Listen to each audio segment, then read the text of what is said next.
Hello. Hello. Hi.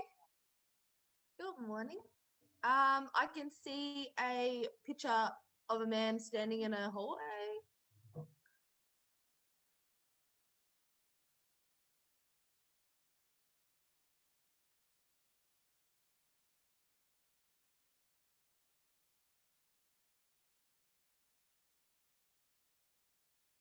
Yeah, really good. Um, yeah, it was eventful last night, so still recovering a little bit, but it was fun. Yeah, yeah.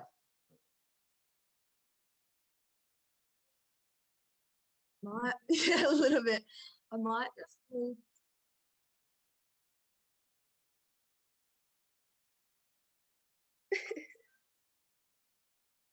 Yeah, yeah, I can see him.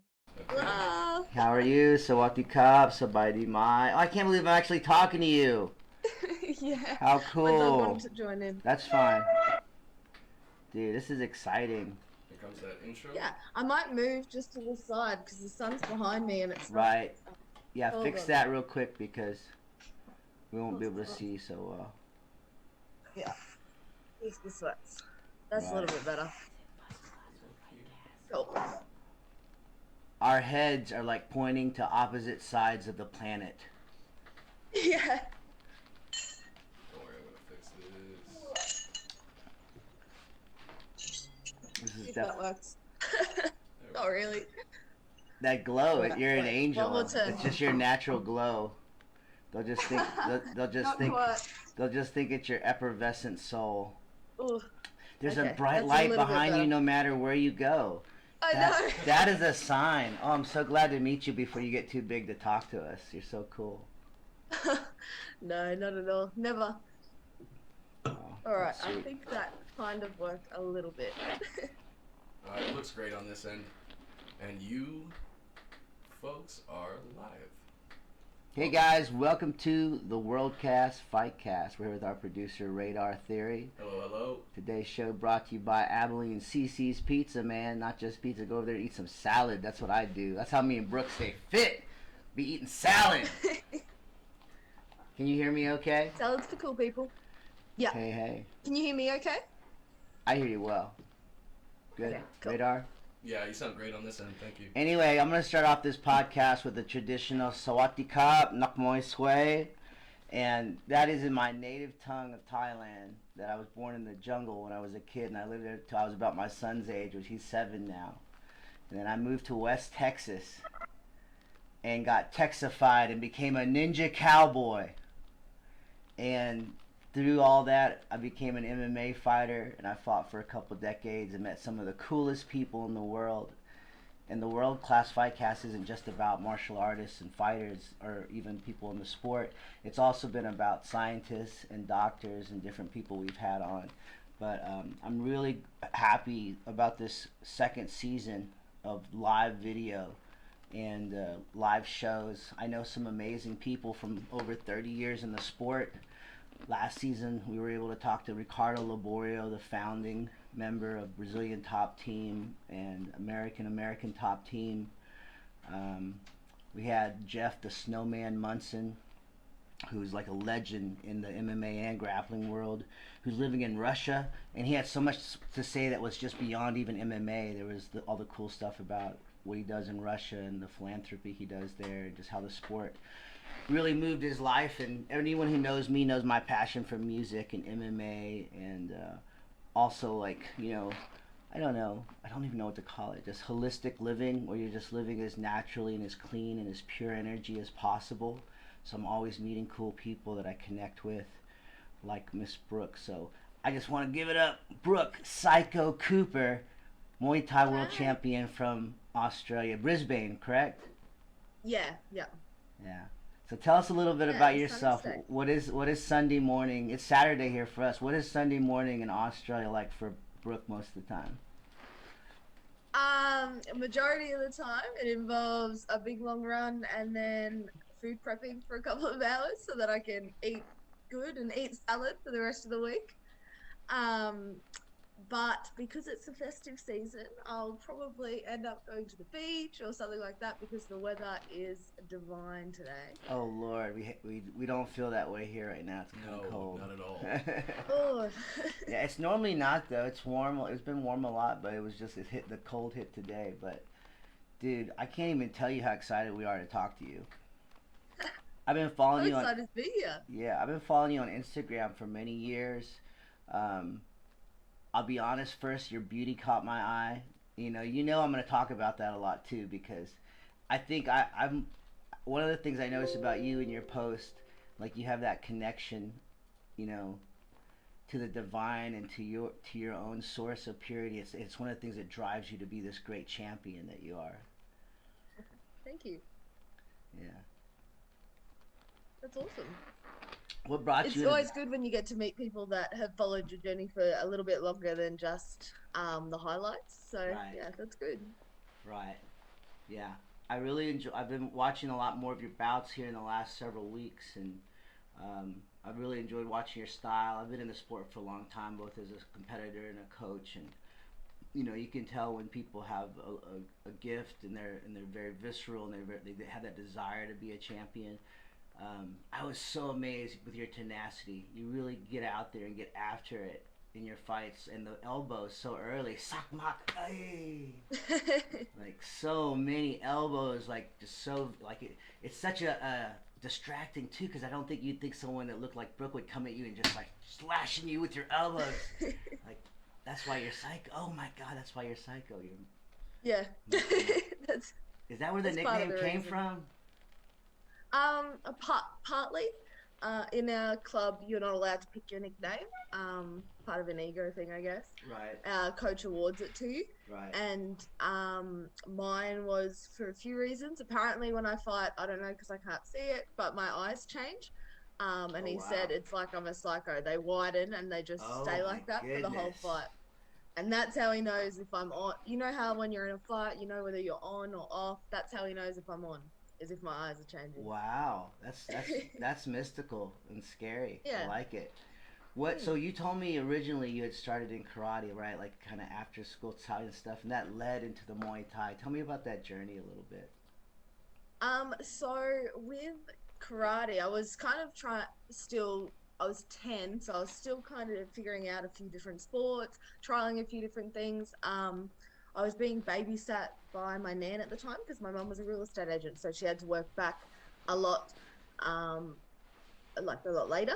And so my coach's, well, my now coach's partner was the like door knocking Avon lady, and she came around and saw me giving my nan a hard time after school, and she suggested that it would be a good idea to let me come across to my now coach's house because he was training people in his garage to do Zendo Kai, which is a Japanese form of street karate.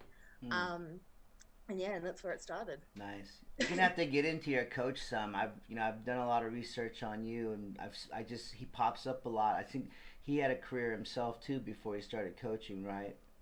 Mm, Tell me a little bit yeah. about him. I want to hear about. And has he been like your main sole instructor this entire journey? Oh, how Yeah, special yeah. that So, is. so I've been with Michael's been my coach since I was 10, so that's 12 Mm. years. And he was mainly karate, so mainly Zendo Kai. I think they kind of Bob Jones Zendo Kai was the form that we were in, and they did Muay Thai and stuff like that as well. He mainly was a trainer because I think fighting back then wasn't the same as what it is now, from what I can tell. So a lot of my trainers haven't actually had that many fights just because Right. they weren't around. They kind of just jumped in and gave it a go when they could. But you don't need Um, to, because one thing I try to have the not debates but conversations with athletes and coaches all the time, and this is a big question that comes a lot, and that's whether or not you had to be like a champion competitor to produce champion athletes or to even coach at a champion level focus now, and I don't believe you do, and I've done both. But I know coaches like Bella Caroli never did a cartwheel. There's other coaches on that level. It's not always, but even having some experience, like I think you build upon. One of the things that's been awesome and sad for me at the same time is to watch students grow and then grow beyond me. And that was hard at first, but what's beautiful and what the lessons I focus on a lot have to do with ego. And so I think about, well, why did that make you feel that way? And you're like, well, because you that guy's better than you now.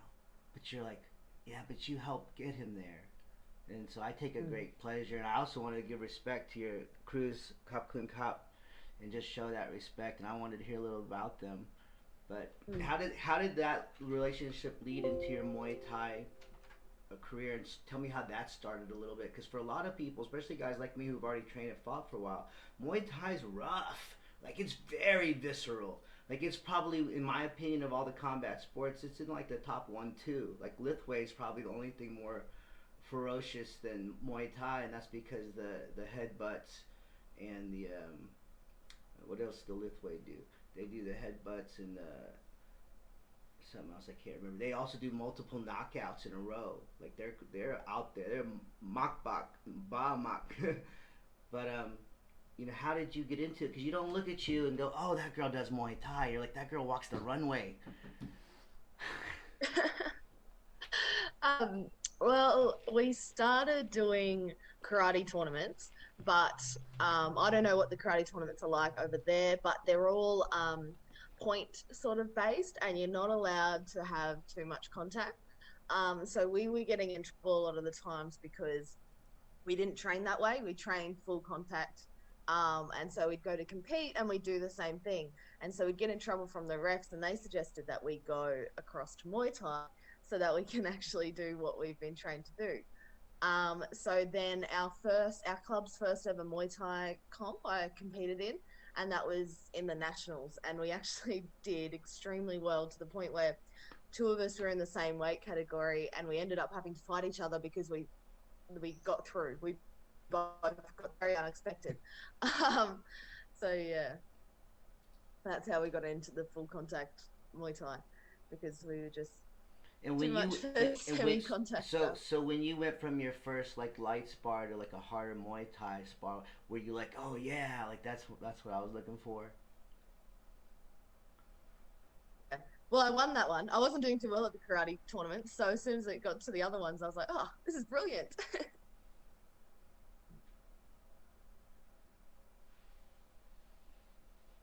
You think there's a little bit of a delay, or? Yeah, it's a small delay. You good, Brooke? Can you still hear me? Yeah, it just said my connection was unstable. That's okay. We got off track a little bit, but we're going to screen. be editing a lot of this, so even if it doesn't work, we can take it out. That's awesome, dude. That's so awesome. So, do you have an amateur program in Brisbane, or did you guys go straight to, if your first fights were pro fights?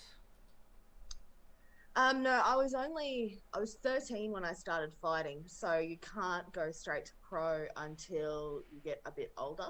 I think 18 is now, you have to be 18. But when I was coming through, I think I signed a few things saying that I was a little bit older than I was, so that I could get on the pro cards. Gangsta.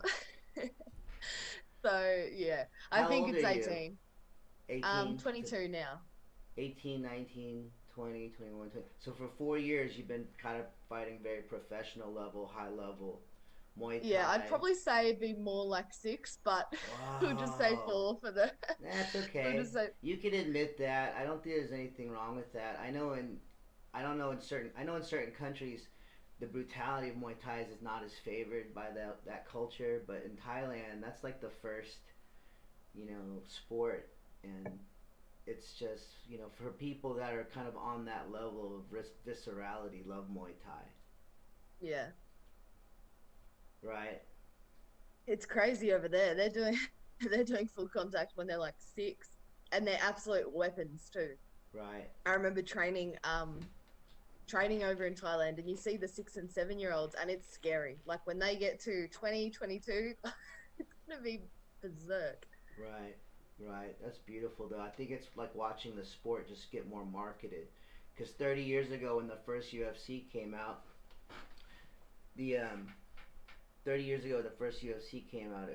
marketing was so small for that style of fighting, and since we all owe the popularity of our present sports popularity to the UFC being rebirthed into our culture. and it took that desire to watch fights live, and that's why there's more shows and more shows. And I'm real excited about trying to get you on with like lion fights, something that's getting like worldwide um, showcasing and run by Scott Kent, Captain Cop, my friend Dan, and we've been talking many years with different fighters, and Kent runs such a wonderful show, and it's been really first rate. So I hope they give you an opportunity for it. That would be insane. Lion fight is that's that's the top. That's the top. If you're in Muay Thai, that's what you're aiming for. Lion fight, Bellator. Right, Bellator, my friend, God, Crew Will out of Dallas. We go do his show, Cop Kun Cop Will. He's such a great guy. We talk Esther Hicks a lot. Do you know Abraham Hicks? Do you read her books? No. Who What do does she write about? She has some really powerful YouTube videos are out. They're kind of like over law of attraction and Oh, cool. manifesting and stuff. What are your thoughts about your ability to manifest where you've gotten so far? Or do you think it's all hard work? No, I definitely think that you're creating it, and I think that you need to be very in tune with yourself and what you're putting out into the world, because it does reflect. Yeah, I think you definitely can manifest your reality through your Right. thoughts and your actions and all those sorts of things. And how have you done that in your own way, do you think, in the past just 3 year window?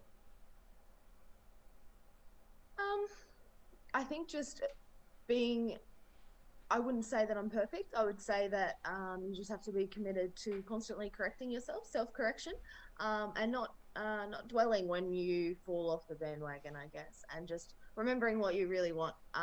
Not getting distracted by things that could be fun in the short term. Right. There's a lot of distractions for fighters. It's one of the hardest parts of the competition road is to stay focused on the goal. Mm. That's why I never understood in South Florida why anybody would want to go and train there, because it was like, how do you keep yourself off the beach enough? Because, right? Sunshine's important. Yeah, I mean, we train out there a lot too. I guess you could just put it over. I guess I'm talking more about the draw of the nightlife, the draw of Yeah. people saying, "Hey, it's so and so," like being distracted by the glitz when you're there to become the world champion. Yeah. That would be hard, but I guess you've just, yeah, got to stick to your guns. Right. You've achieved it a few times already too, right? Tell us about some of your world championship bouts.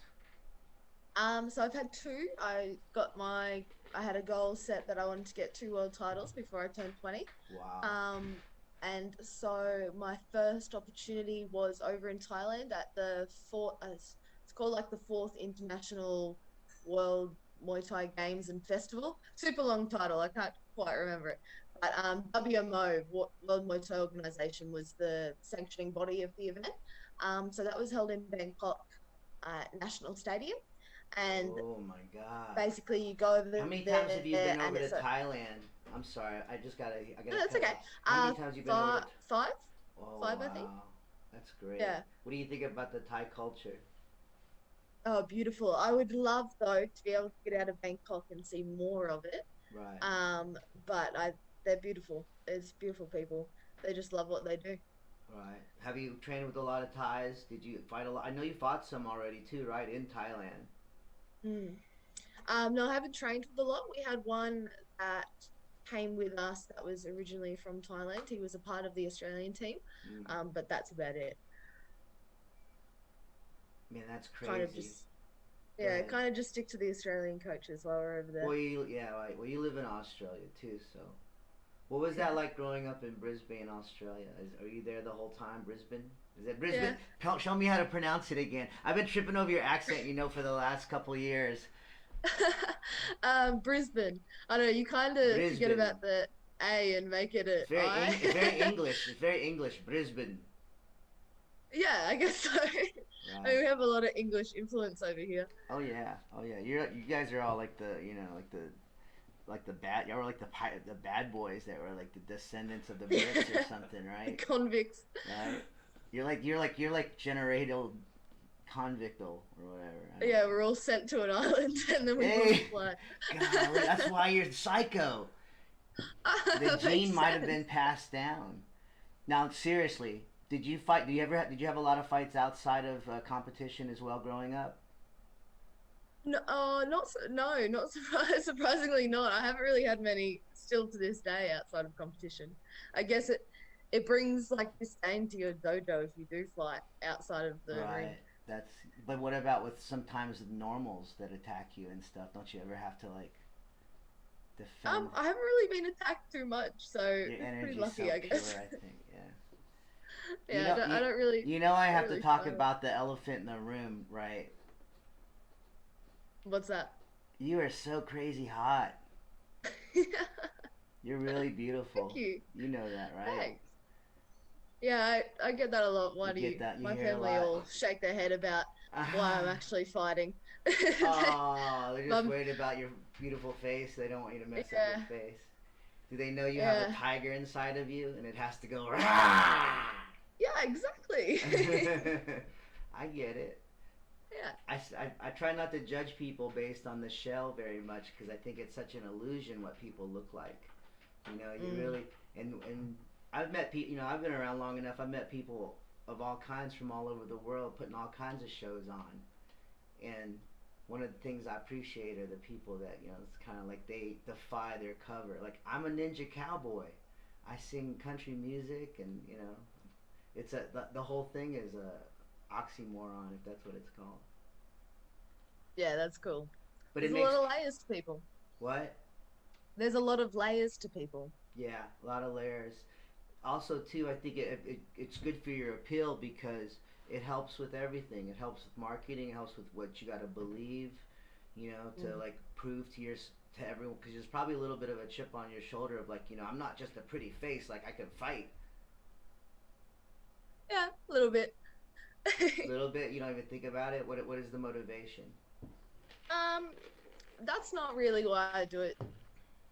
Why I fight. I would say like it has a little bit to do with it, but not the main reason. I don't think that's strong enough of a reason to put yourself through what you need to put yourself through to be a fighter. Yeah, I think if that was my main purpose, I wouldn't be very good or very committed either.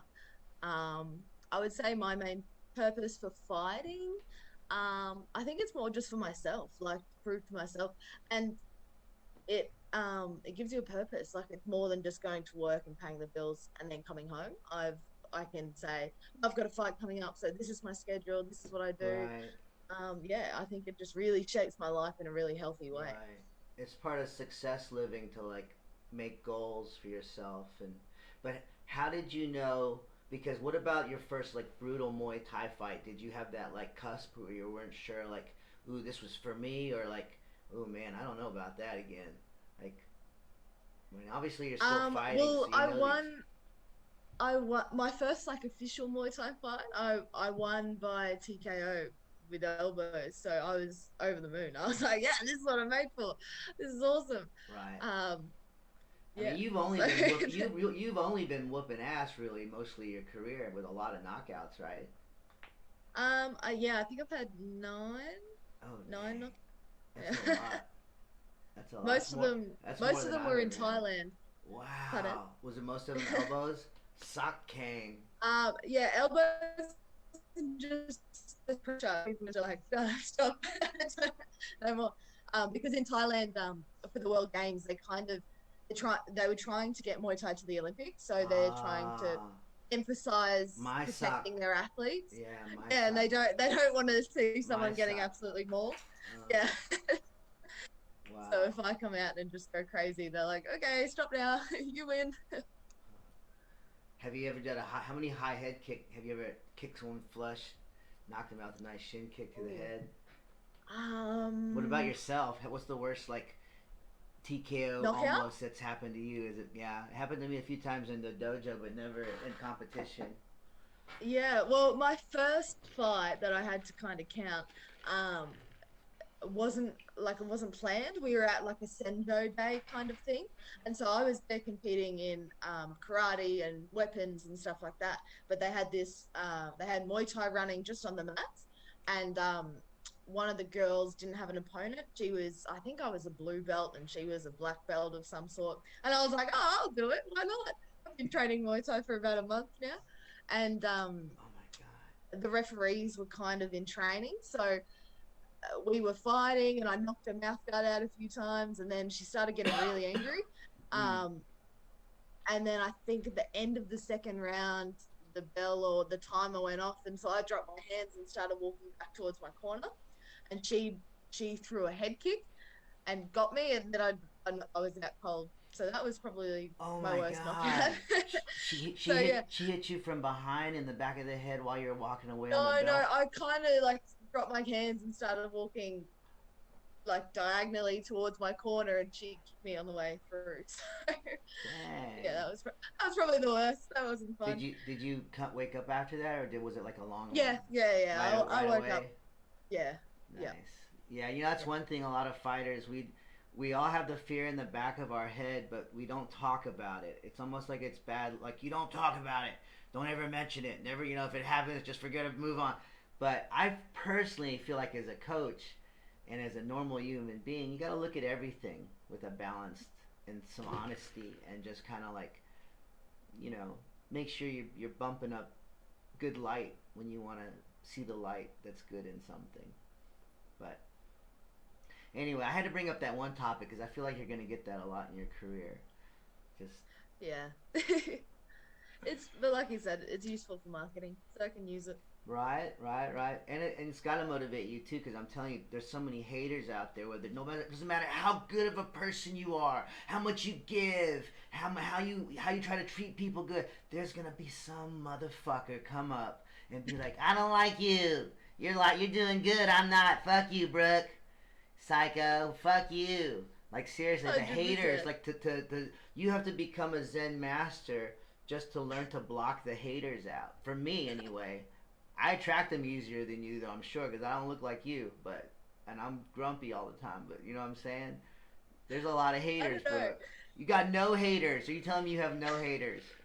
No, I'm saying I think the better you look, the more haters you're gonna get because people just No, are but you get people. more fans. You get more fans. People just love you because you're hot. Well, But that's go okay take because what they you can draw get. them in and they see your technique and you're like they love you too because they're like, oh, she's legit. That's what I like to win people over. That was my whole thing. My dichotomy, like people will look at you and then you're gonna get up there and play some country or whatever music you wrote. Don't matter what genre for me. Honestly, I can write anything. But when I perform, people all of a sudden their energy changes. Like oh my god, like what? Because I just washed them over with that Ninja Cowboy love. You know what I mean? The best. I love it. What was Eddie again? You and your boyfriend said you're calling me Eddie. I was like, are they insulting me? Are these people insulting me? What is it, Eddie? Oh, no. No. He was just like, "Who am I talking to?" And I was like, I just told him, and he's like, "Okay, sweet. I'll say something." Right. So yeah, that was that was the end of that. So, besides your elbows, because I feel like that's probably one of your most dominant techniques that I saw you utilize. And do you mind if I make some observations about? I loved watching your fights. They were so exciting. There was so much, like right from the get go. You don't waste any time. You touched hands, and you just Is that like part of the strategy to come on strong? You believe in your athleticism and your cardio and your just durability. Yeah, I think I really focus on being too prepared every time. Mm-hmm. I do all the extra training, all the extra stuff to try and Mm-hmm. make sure that I can go 100% for every single round. Right. Um, You're up and early in the yeah, morning. How early you up running every morning? I wake up at 4:30 so that I can get the Dang. run in. Like the Mike Tyson thing, right? That's like the Mike Tyson Yeah, thing. Like you yeah. So I they do they that asked so I can get to work. they asked Mike, they're like, "Why are you up at 4 in the morning running, Mike?" He's like, "Cuz I know nobody else is going to do it." And Yeah, so, yeah, it gives the mental yeah. Well, that's pretty much advantage. it. The mental advantage when you're going into, do you ever feel like you're having to talk yourself up because you know you're about to go have a fist fight with somebody? Not really. I think it's more a performance thing. Like you get to finally be able to show. the world, what you've been working on every day, every night, every morning. Like, I feel like it's the pinnacle of all your training that you've done. You get to put on a show for all your friends and family, and yeah, it's fun. Really, that's the fun stuff. As soon as the weigh-in's over, it's like, yeah, all right, cool. Now I just get to fight. Right. What have any of your fights not really gone your way? Oh, yeah, heaps. All my losses. No. Uh, um, yeah, of course. I think you, but in saying that too, you can't dwell on a loss too much because you'll affect your own mental capacity and you'll stop doing it. Like if you rely on always winning, then you're never going to get better. right. I think losses are important for inside Muay Thai and outside Muay Thai. I think you need to lose. I think everyone needs to lose. Right. I mean, Mm. it definitely tests us. That's for sure. Yeah, yeah, for sure. Um, some of my most valuable lessons have been from losses, and you really see yourself when you're dealing with a loss. Um, you have to look at yourself in the mirror because fighting is one of those sports you can't blame anyone else because you're the one that's in there Right. at That's the one end of of the the things day. I loved about it. I grew up doing team sports here in West Texas, and the solitariness of gymnastics and fighting was such a beautiful thing because I loved accepting all the responsibility and feeling like I had earned all the responsibility to get myself where I needed to be for a victory. I felt like there was less anguish over whether other people played their parts or not because I could play my part. Yeah, that's what I didn't go very well in team sports, but individual sports for sure. Definitely a good thing. I don't understand when people blame their coaches and things like that though. Right. Well, That does blaming happen. culture, anyways, we know that's low energetic, losing culture. Yeah. Yeah, it's not healthy. It's you at Yeah. the end of the day.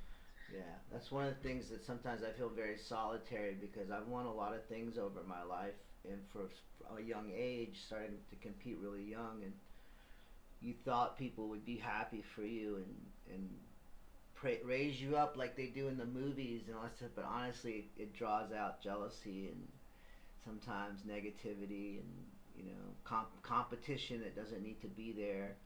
And it's been a path that I'm thankful because where I am here, I'm just in such control of my time and space all the time, and I'm so happy about that.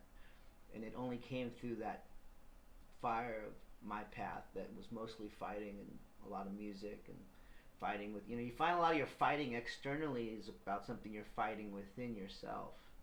And for me, it was definitely just the security of allowing myself to be myself and to be happy. Does that Mm. make sense? Yeah, that's beautiful. Yeah, I think that's definitely it's a reflect the way you fight is a reflection of what you're trying to chase on the inside.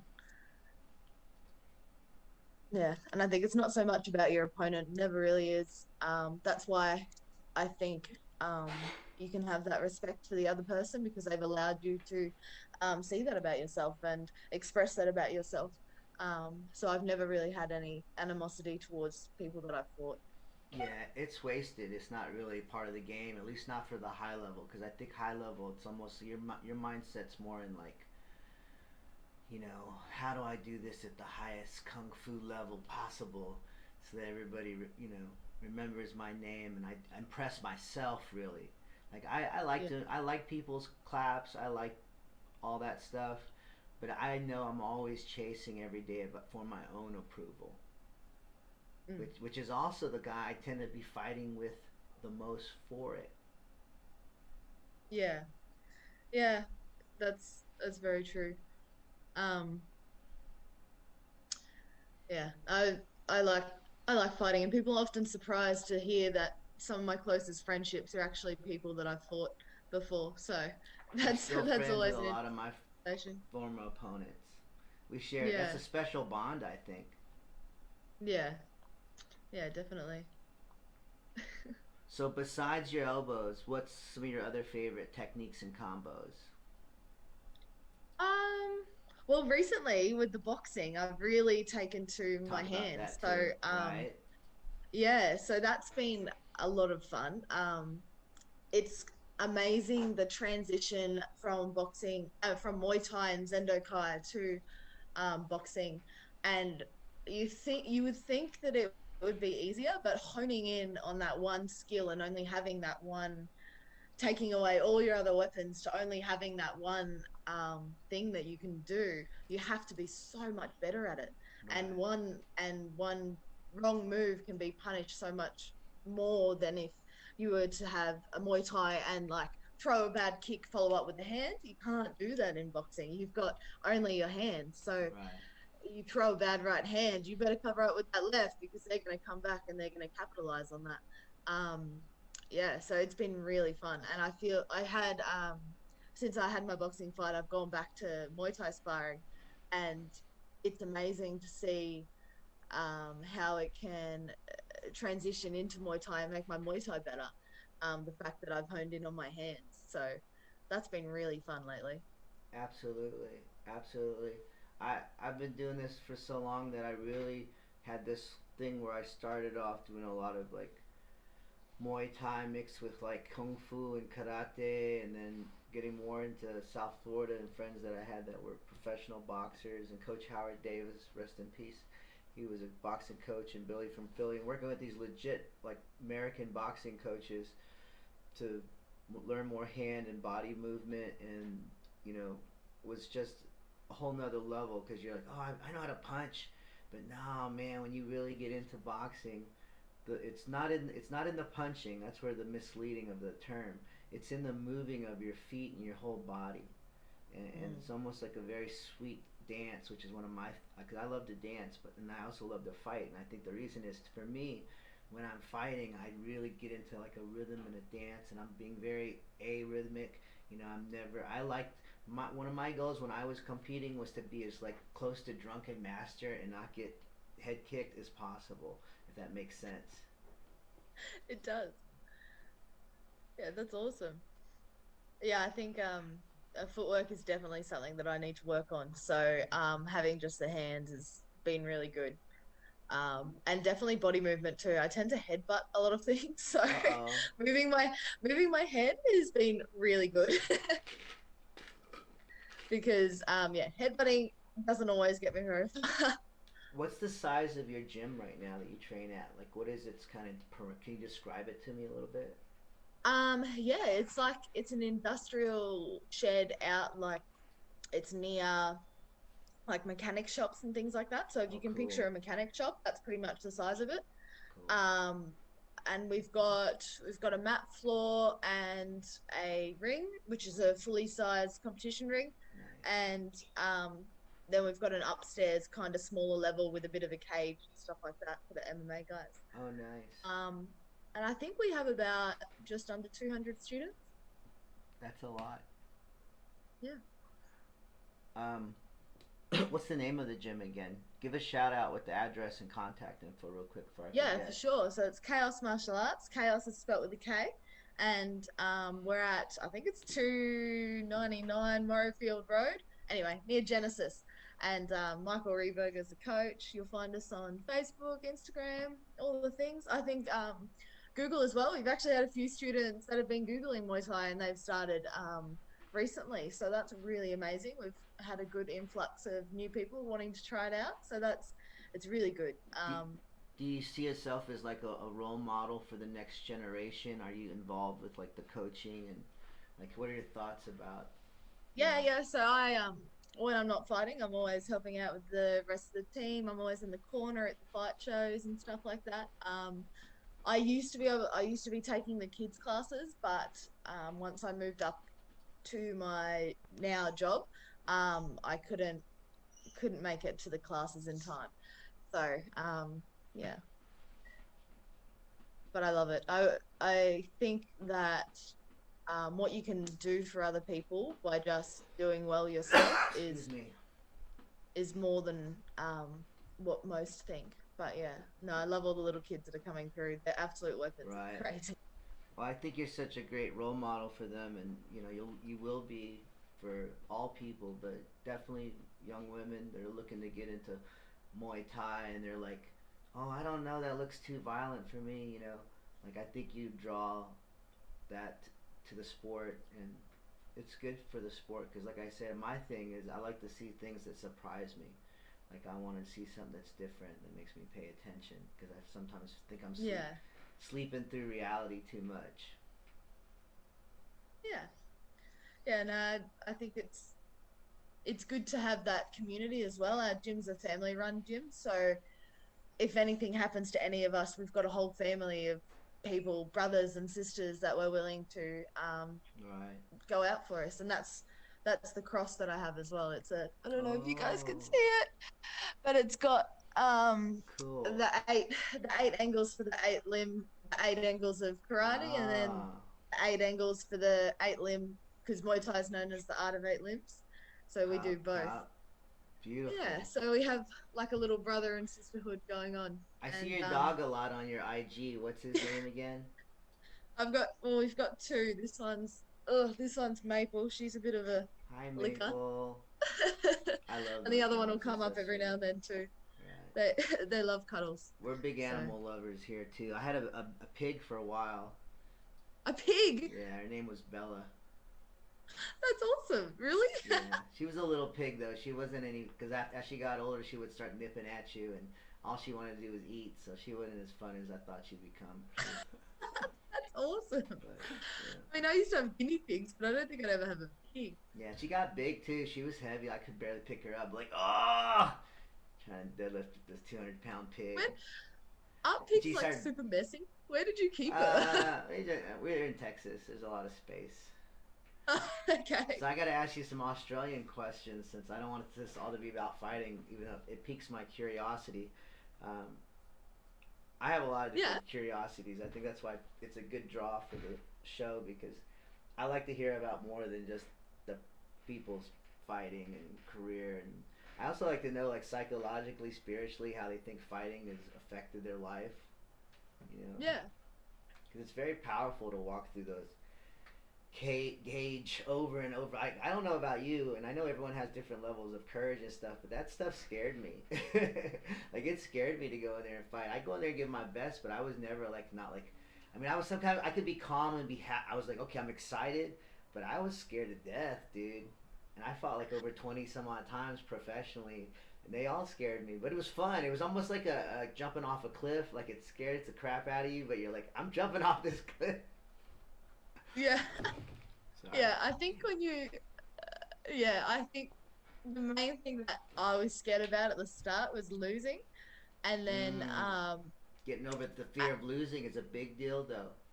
yeah, and then once I got over that, it became a lot more fun. But then you're obviously still scared because there's still the opportunity that they could absolutely maul you and act and really hurt you. Right. Um, so I think that's where it comes in to being more than just like a basketball game or something like that. Like you could really get super injured and be permanently injured. There's that chance. Um, Where do you think you're in weight with the rest of the women in your division in the world? Do you pay attention to any of that? yeah, I think there's some really powerful people out there, and I think the level has just grown a lot for women because they're we're training with most of us. You'll find most of the high level women are training with men, and so obviously we're not on par with men, but training with people that are bigger and stronger than you your whole life, you're gonna be bigger and stronger yourself. Right. Um, You're so yeah, jacked. I I mean, think you're obviously really strong because you're jacked. Your deltoids yeah, are just yes. like boom. Yeah, yeah. So I think that's where it comes from. Like I train with mainly only men. So Right. Do you do when you're strength and pushing them, conditioning with your cardio as well? Because I know you run in the morning. mm, yeah, I think that offers both physical and mental conditioning, being able to do that in the mornings. Um, Do you do strength and conditioning now in your regimen? not really. Like when I'm outside of fight camp, I might go do a boot camp with kettlebells and things like that. I don't Right. really do a lot of weights. A lot of my strength and conditioning is through I do MMA training as well. I don't compete, I just do the training. And lifting human bodies is more than enough. Right. Right. I They're mean, moving and they're dynamic and you're having to right.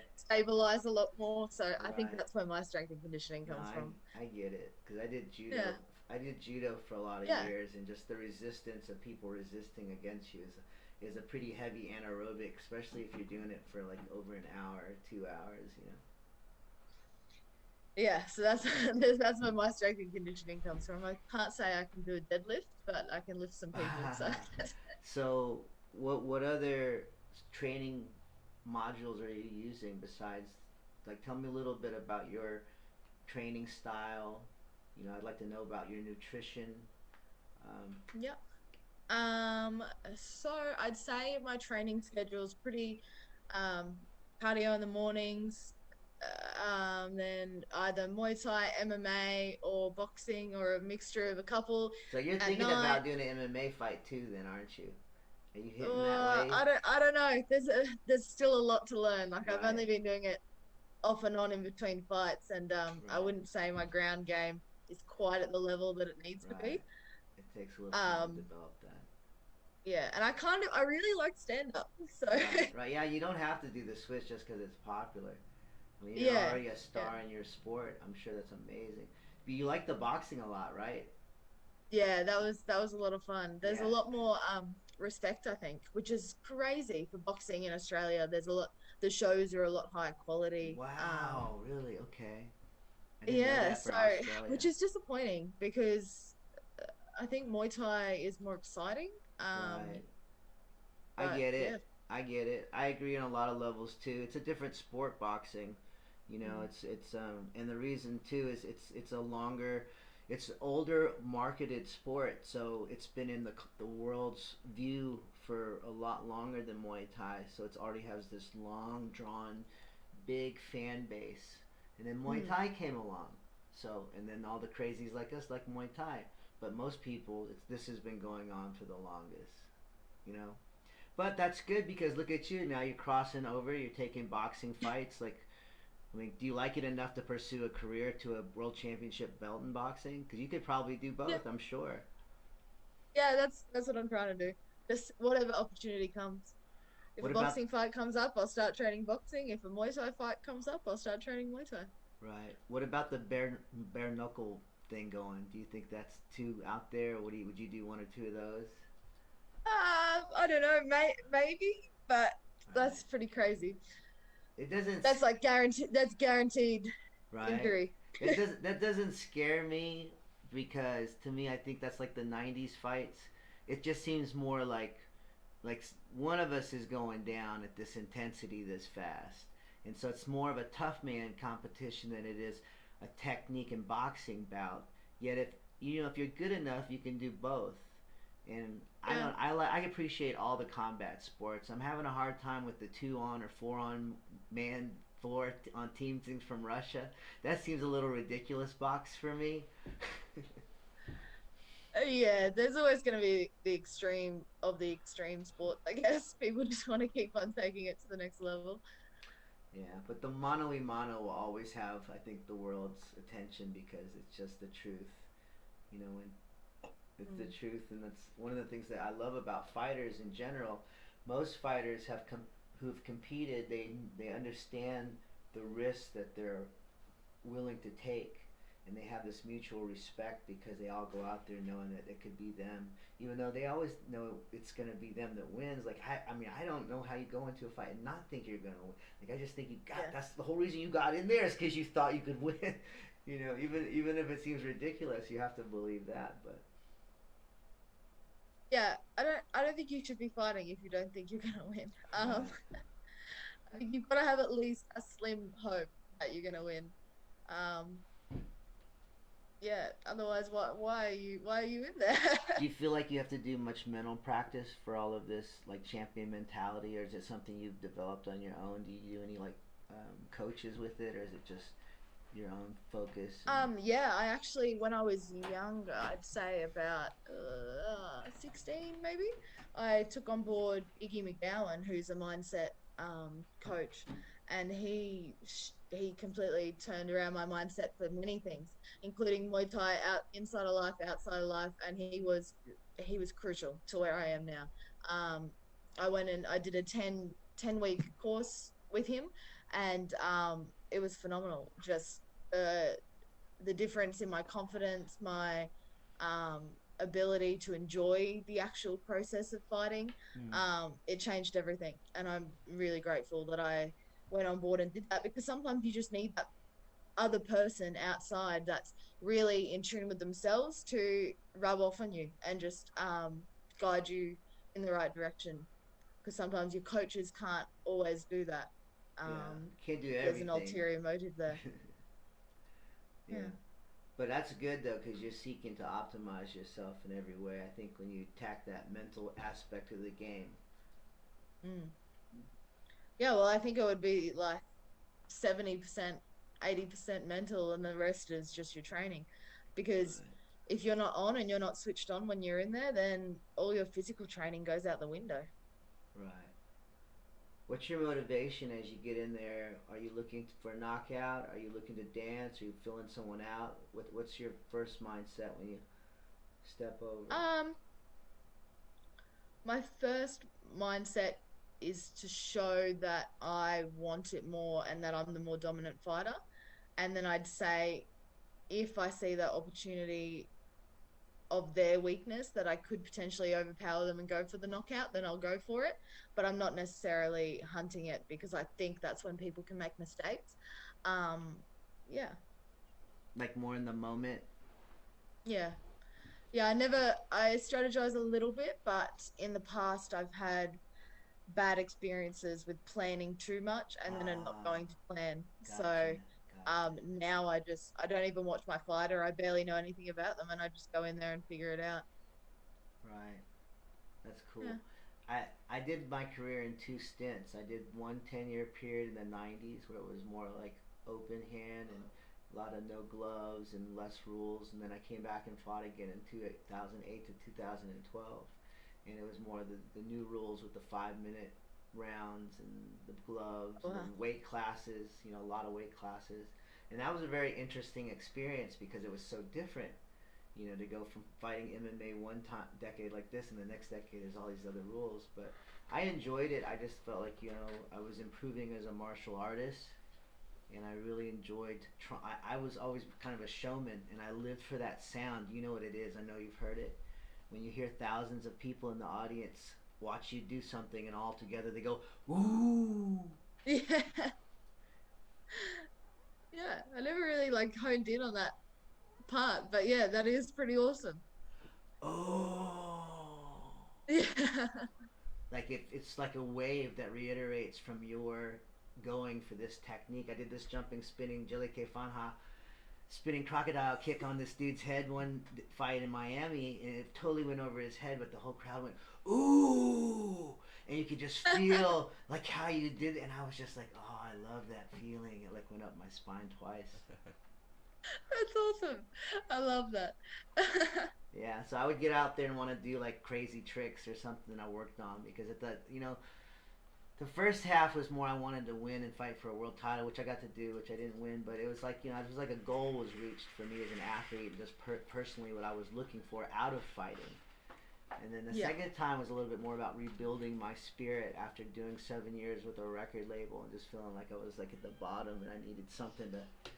And fighting was there Pull you back again. out. Yeah, to save, just bring me up, bring my chi up to par is really how I see it. If that makes sense. Yeah, right. That's You, cool. How long was your break in between? almost 7 years. I think it was around 7, 8 years. It was Yeah, weird, right. and it was weird to step back in. They talk about ring rust, and I was like, "No, I'll be fine. Give me the toughest guy you got." And they're like, "Oh, Mike, this guy Mike Brown's looking for." I'm like, "I'll fight him." Mike Brown's getting ready to go to WEC, and they won't let me fight him this commission because they're like, "Oh, this guy hasn't fought in like 7 or 8 years. I can't fight him." And then he goes on to be the WEC featherweight champion, UFC champion for a while. He's a dope ass coach from American Top Team, Oh, holding wow. down Brown. I like Mike Brown a lot, but the point, you know, you're just out there having this opportunity to make your own personal history because you're part of history. When you get involved with either like the music, like I have, or fighting, you're part of that record. You're part of history. I like the nobility of it. I like the idea. I feel like I'm channeling great warriors when I get in there. I have these adventures in my head sometimes when I go to new cities, like I'm Hercules and I've gone there to slay a monster. Like, I know I'm a little bit out there though. No, that's cool. Right. That's awesome. I know. Do you see yourself as like this Japanime Australian like action figure? Like you could totally be it, dude. You could be like the first Barbie, dude. That's one of your products, Barbie Muay Thai doll. Oh my god, you'll sell. That would be cool. You'll sell millions of those. Well, they just released a Barbie in a wheelchair. Have you seen? No, but that's awesome. Yeah, I Yeah. thought that was amazing. And now they're trying to get uh a Disney princess with a disability as well. So I think Cool. everyone's included now. It's awesome. Right. Right. So I don't see why not. Yeah, I mean, that's one thing we definitely are all demanding in the world right now, no matter which side you're on, and that's that we all want to be treated fairly.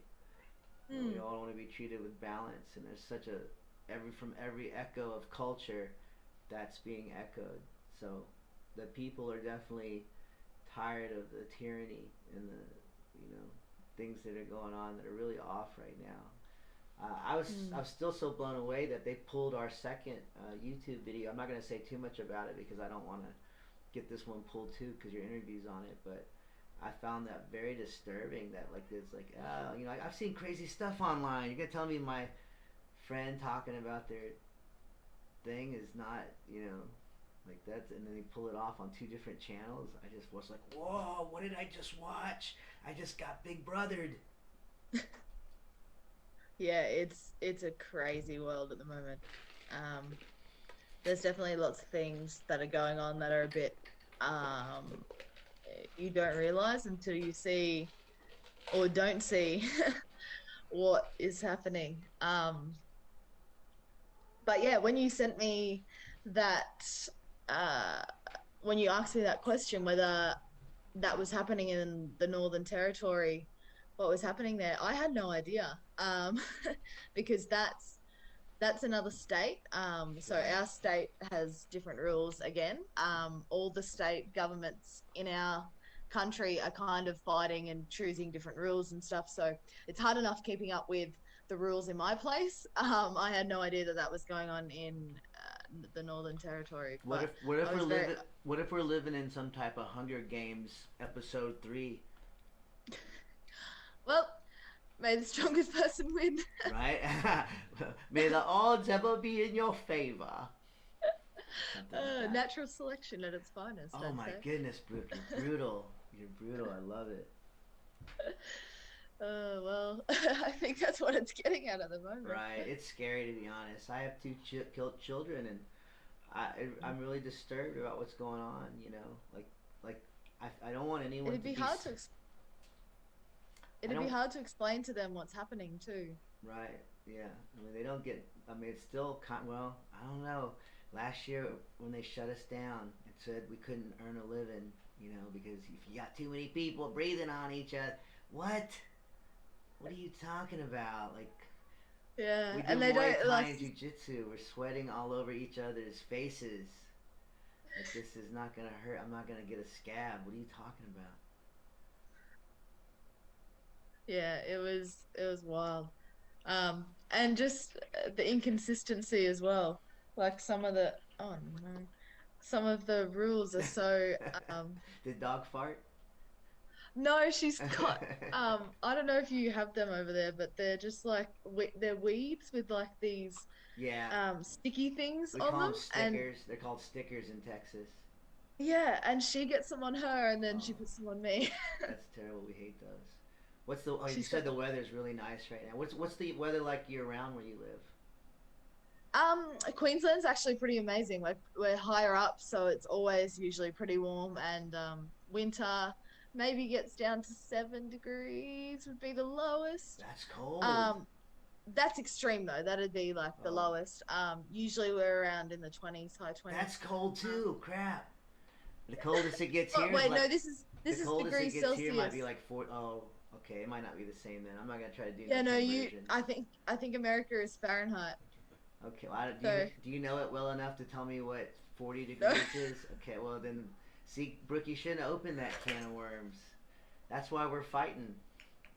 Yeah, see, What else yeah, do you want to yeah. do besides fighting with your life? What other dreams do you have? Well, I currently work in finance, a very polar opposite thing to be doing, but I love that side of things, and so I'd love to excel in that area and be able to be in a position where I can help all my family and friends out and all my coaches that have helped me, Right, because as I'm sure you'd be aware, that Muay Thai coaching, whilst it is great right, mentally, it's probably not the best financially. So, right. yeah, I'd love to be able to turn what they've done and help them and make sure that they have a happy retirement. Absolutely, and I'm sure they'll be blessed in that way with their investment. I can tell just from you Yeah. the way how radiant you are as a person, even through social media and on your fights and in this interview. Like you're gonna go all the way and do whatever you want. Thanks. Yeah. Yeah, I really love my job, really love my fight career. So yeah, it's a good time. It's a fun ride. What is the most memorable fight you've had and Ooh. Um, why? there's been a few. Which Um, one sticks out to you? Which part sticks out to you? Just a moment, even like a 45, 30-second moment. Probably not this boxing fight, but my last boxing fight, I would have to say, because it was a completely different realm. I didn't know the coaches, I didn't know the refs, I was in a completely different place. And even the training leading up to it, I was going to different gyms, I was sparring, um, like different people, and it was crazy. And to go from a maximum of 5 rounds to a total of 8 rounds with an absolute weapon. I think she's ranked number 3 in the world or something like that. What? She's had a few world title shots. And so to get in there, and that was probably my like favorite loss. I lost, but it was extremely close. I think I lost by 1 or 2 points. Um, when the final count was up, and no other female in Australia has actually finished a fight with her. She's a powerful person. The And second boxing bout you did, or the first one? first, Oh, the first one. Okay. yeah, yep. So I think that would have to be my favorite fight. But if we were to go with Muay Thai, um, I would probably say a really toe to toe fight was on Futures in WA, and that was a really fun trip. I got to go to WA with one of my friends from training and my coach, and go over there and just train and fight. And I come away with the win and the Australian title, so that was awesome. It was really cool. People were booing me on the way out because I was fighting a local. Ah, Um, so it was really cool to have them all quiet down, and a couple of them actually cheered for me by the end of it. That was oh, that is that was pretty cool. cool. Right. Yeah, I love winning haters over. yeah, yeah. Yeah. Change their minds. Sure. That's awesome. So, what are some of the future bouts looking like for you right now? What are you getting ready for next? I know you just had your like 2 weeks ago, right? That second Yeah, boxing bout, and you won that one. I saw that was beautiful. You really came out strong on that too. yeah.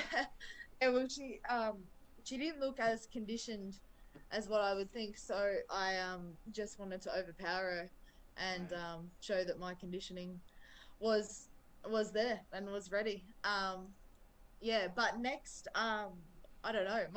Like I said, my coach organizes all my fights, so he just tells me what I need to know, um, and I start getting ready. But usually things don't really start off until about March, so I'll just keep training. I think our dojo closes for about 2 weeks over Christmas, but um, my partner's a PT, so we're always training, Right. Us which is too. good.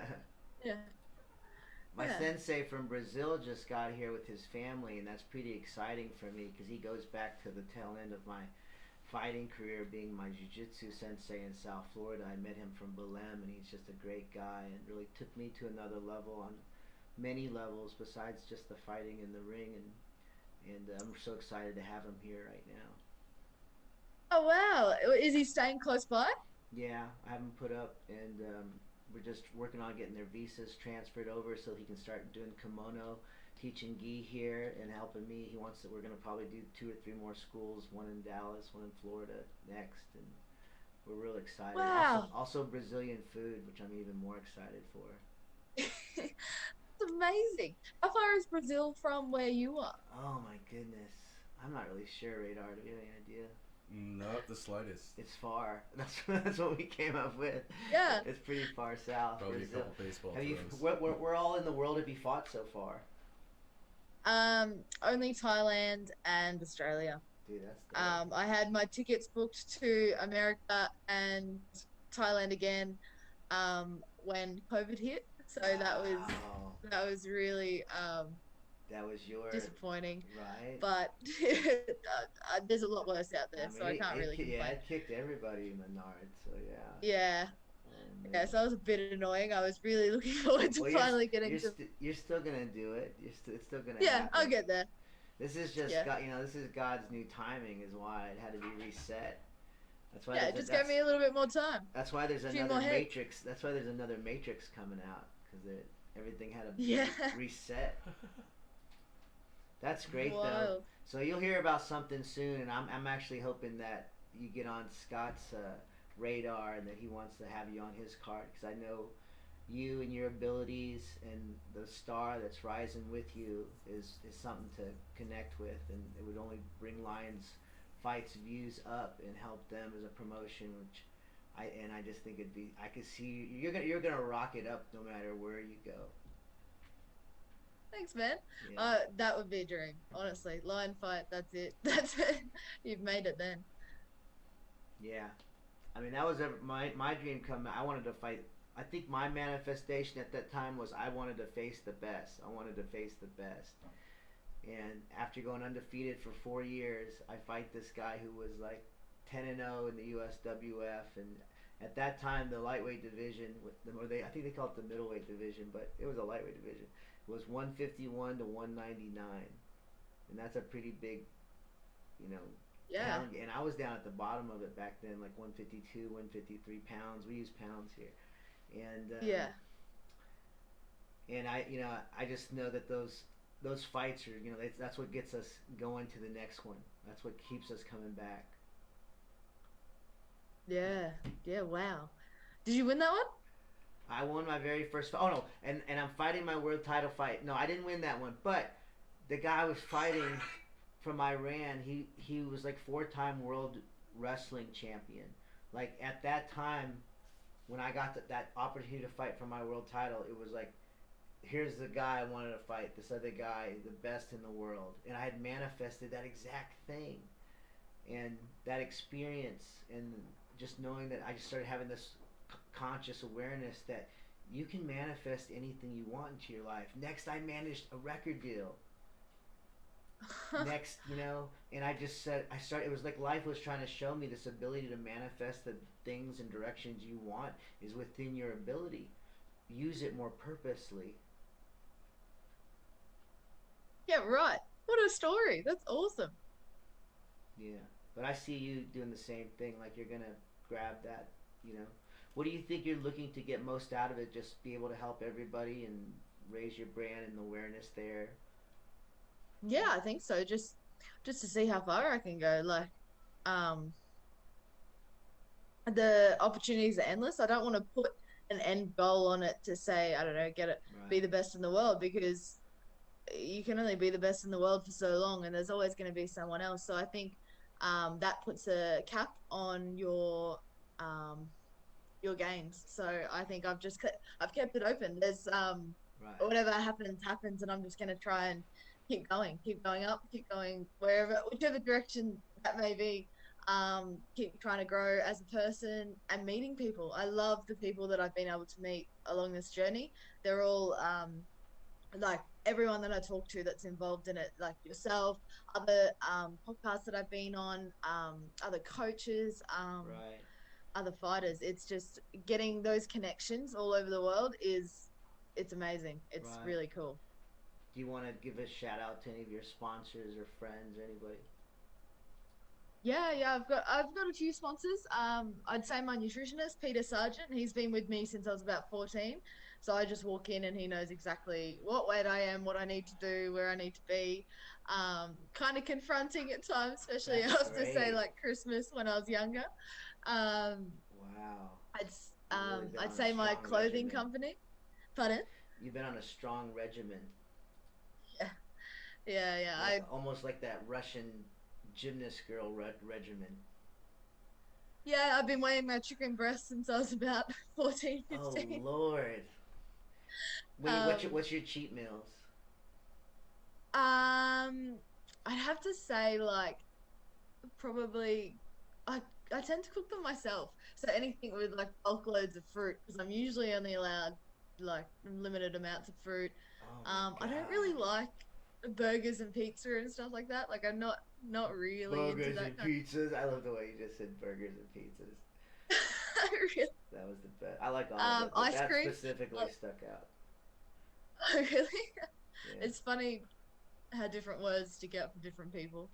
Right. Um, Because you can Ice hear cream. we had this long conversation one day about our accents. I don't remember what it goes back to, but I've been trying to get a lot of research. I usually just wing it every time I talk to somebody because I just like the natural flow. But I was like, I need to learn a little bit about Brooke and practice and doing research on people so that I know a little bit more about them and stuff. But dude, I really, I started following you before there was even an interest in you as a guest on the show. Even though I've been planning the show for a lot of years, but I just, you know, and I just think you connect with people that you know are thinking the right way, acting the right way because we've had a really good long winning streak probably for the last 2 years at my gym, and I felt like well, what changed? What changed? What was going on?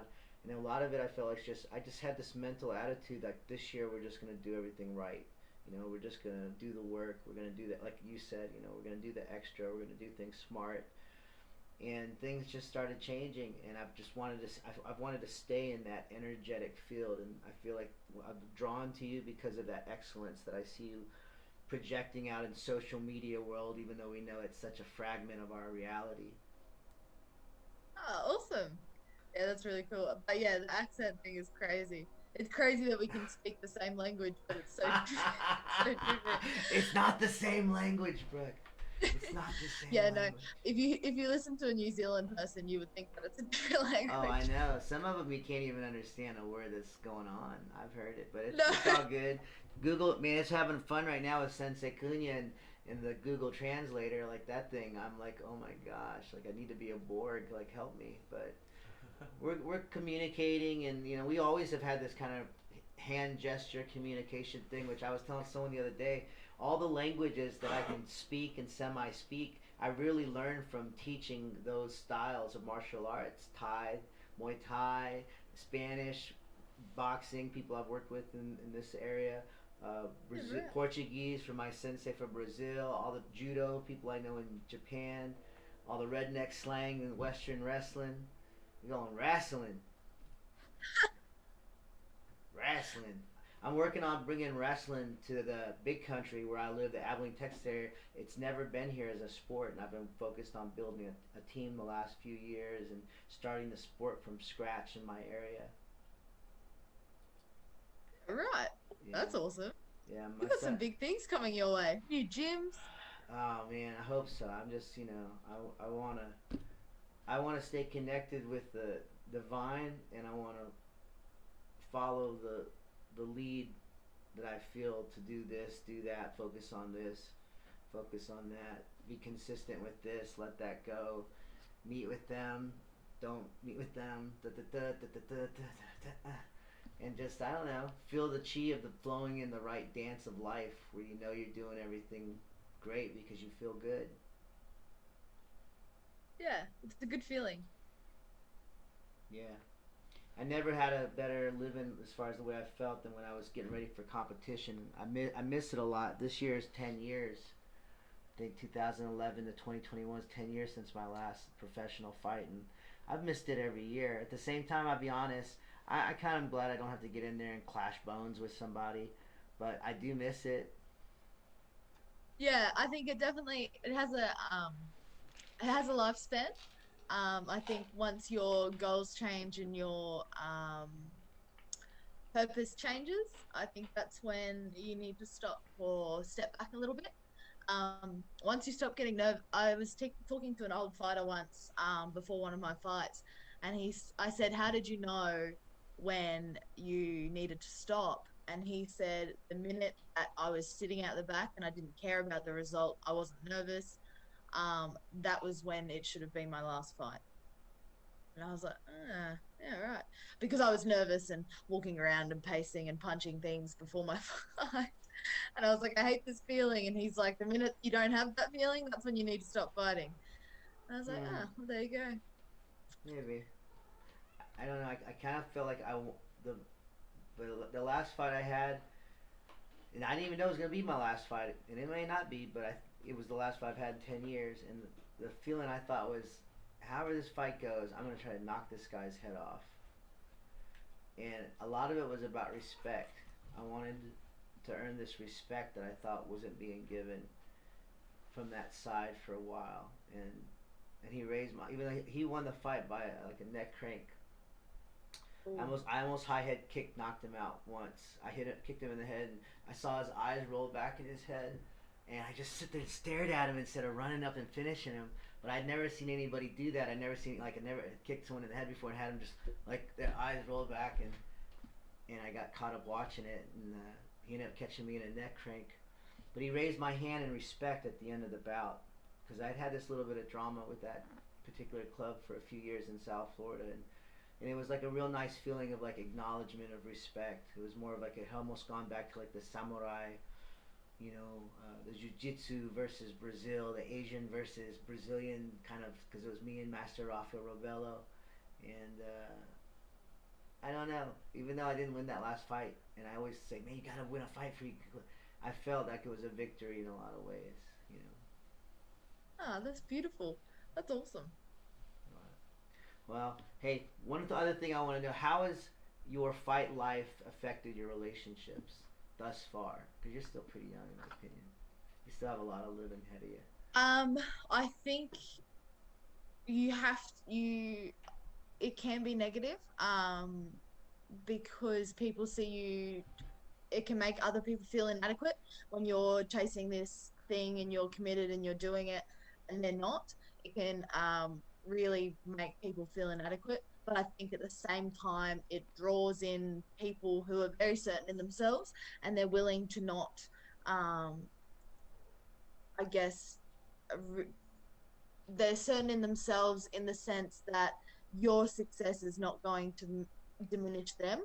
Um, so I think it can be negative, but it can also filter out the people that you may not need in your life. Um, Relationships wise, I think it can be hard to have a partner that's up in the lights and doing what they're doing, and for you not to be.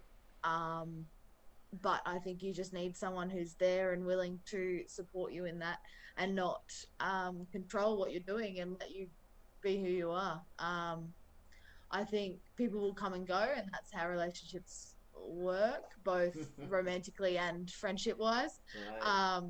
I'm not one to keep someone around. If they want to go, they want to go. If they want to stay, then they can stay for the ride. Um, yeah, I Yeah. think, yeah, it's is what it is, and I like my own company, so, and I've got my There you dog, go. so I know it's you not so love bad. those dogs. Yeah, How do they're they awesome. keep up with you? Well, actually, one of them, one of the, I have to take her to the chiropractor because of her Oh. shoulder. So, um, The pets other than can't that, keep up with you, Brooke. yeah, Stop being so but psycho. You sure, like, an ex-boyfriend didn't give you that nickname? no, not yet. I'm actually pretty chill, but Yeah, you seem pretty kind. You seem pretty they might sweet. disagree. Right. Do you want to, Especially around the time of weight cutting, I can be a little bit psycho. right. Do you want to accomplish all your athletic goals before you, like, marry and settle down, or do you care if they happen simultaneously? I don't really have an interest in marrying and settling down, I guess. Like, Well, I guess that answered that question. yeah, it's not really on the She's like, cards. I don't even want to talk about what you just said. How about that? My sister can have the children. I'll just be a cool auntie. You went like this when I said that. You went, just keep on walking by with that question. All Yeah. right. Well, I'm super excited to see what you do in the future. I think what you've done already and accomplished already is amazing. It's miraculous. The common person does not know how incredibly difficult it is to obtain a world championship in combat sports, and your ability to do it is amazing. It's miraculous. It's I feel like there's a lot of story there, and we appreciate you so much. We're going to be keeping up with your career here in Texas and everyone who watches the World Class Fightcast. And we're going to be available on different platforms. I know you can see us on YouTube a lot. Anywhere else, Radar? Right now, we're gonna stretch out our platform, so we will be available on a lot more websites, including our personal soon. Excellent. So, Spotify? say what? Spotify? Is that good enough for Spotify? you? No, absolutely. Yeah, We will be completely Spotify, all audio that on good Spotify stuff. as well. Yeah, but we'll have something for you soon too that you can share right away, because this is a great. I think the long term, and one of the things I like is the long form talking format gives you a chance to kind of really share more than you would if you were just having a short little 10-15 minute interview on telly, because it's, so much of that's got to be soundbite goodness that it's fake half the time. And I think what a lot of young fighters want to hear, or people who are thinking, that's not for me, they're getting to hear the ideas and the training patterns and the way a champion thinks, and listening to your story, and seeing the kind of work you're putting in. A few things just for my own students, and shout out to CJJ MMA, Abilene, Texas. Um, for your training, what is your frequency? How often are you training? How often do you Um, think someone on your level should be training? I do some sort of training every day. Like You it's train a like non every it's day, a right? yeah, it's a non-negotiable. On the weekends, it might be something a bit more relaxed, like going for a hike or going to the Right. beach or But you're just surfing or something actively like that. moving. Gotcha. Yeah, but I think it's really important as an athlete, your body's tuned to movement. So if you just stay stagnant, your athleticism is gonna drop instantly. I don't think it's a negotiable thing. Yeah, so like I think some sort of movement every day. And you need to be thinking about fighting. Like while I'm running, I'm thinking about fighting. I think just the mental churning of Right. just thinking about it all the time also helps a lot. Um, because when I get in the ring, I've already been there in my head about 20 times, so it's Right. not such a crazy thing for me. Right. Yeah, I love the mental chess that we play as fighters in our head before a fight, just going over all the, um, you know, many, many, many ways the fight could go, just kind of simultaneously in our head. And the best of us can do it in the moment, and see those, just like the movie Crouching Tiger, Hidden Dragon, where we kind of map out the entire fight as it's going along or before it started. I love it. I think fighting is so mystical. That's why I think Yeah. I've missed it, partly because it's like I haven't had my pieces on the board except for through other players, and there's something you can't match in the squared circle or cage that you just don't feel that in other realms, because it's such a, I don't know, ancient practice too, if you think about how long people have been fighting each other. Yeah, I think it's a messed up game of chess with dire Messed physical up. consequences. Messed up game of chess. Hey, well, real quick before I let you go, I want you to have any last words and tell us where we can get a hold of you, the easiest ways to contact you. Don't give out your home number, but email, website, anything, Facebook handles.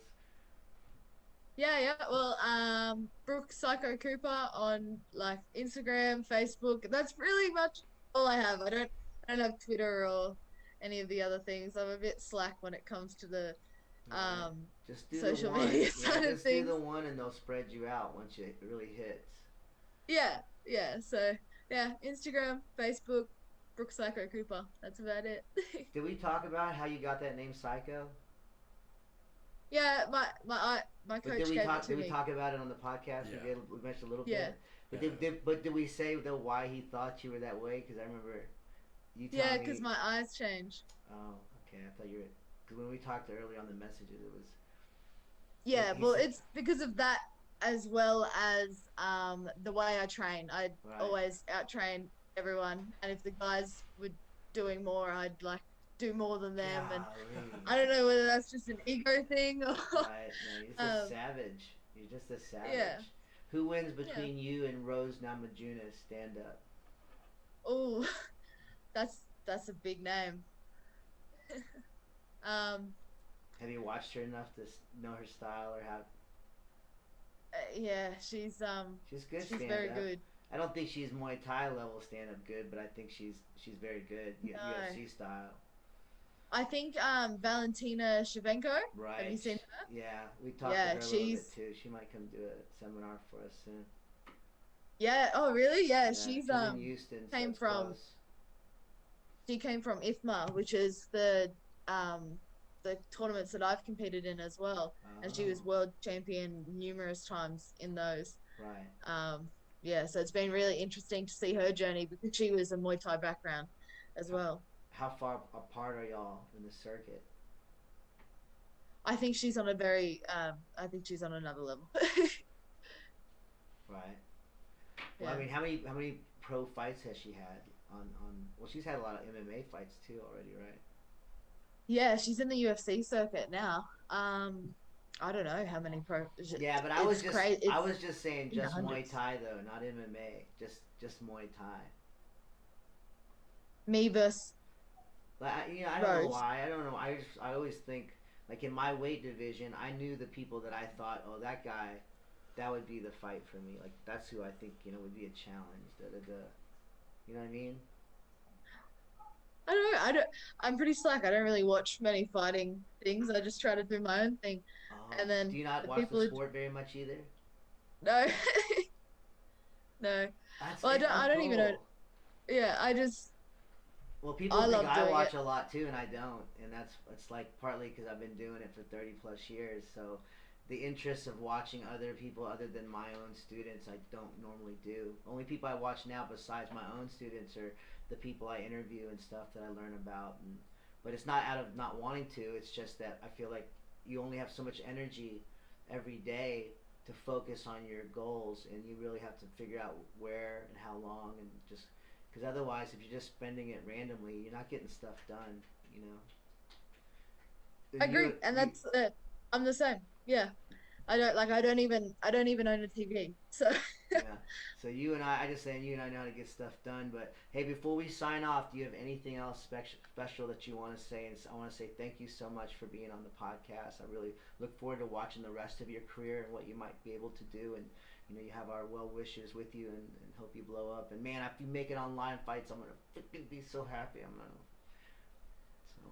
I'll be happy if I make it online. But I just want to say thank you for following my journey and for having me on. Like, it's a big, massive compliment, and it's awesome to hear how well you're doing as well. Thank And I you. hope all the best with all your gyms and all your goals. Like, that's cool. I love talking to people like that. Right on. Makes me excited. Yeah, I love following everyone's life on IG because some of the people I didn't even know. I just thought, oh, they do Muay Thai, I'll follow them, blah blah blah. And it's like I've been following some of the same people for years. I don't even know who these people are. Their life just kind of their little clips interest me. What's Oh, Joey? that's What's awesome. Joey in Spain doing today? I go look. His dog just got neutered.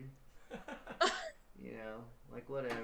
All the highlights. Yeah, but I love Love it. social media's bringing the world together. I'm not a boo-hooer of it. I'm a woo-woo-over of it. Yeah, And I think it's great. yeah, I think it's great. Everyone's building their brand. Everybody's doing the next level thing. I think this next year is going to be amazing. Merry Christmas to you guys. Y'all celebrate Christmas. Christmas? Yeah, hell yeah. Happy New Year, and I look forward to sharing this with you and the rest of the world. We had today Brooke Psycho Cooper on the World Class Fightcast. You. Thanks, Brooke. Cup Kun Cop. Thank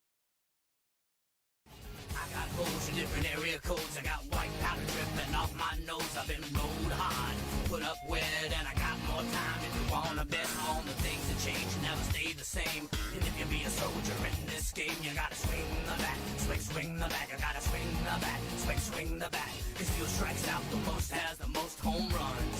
Kids don't play with guns, cause when it's done, it's done.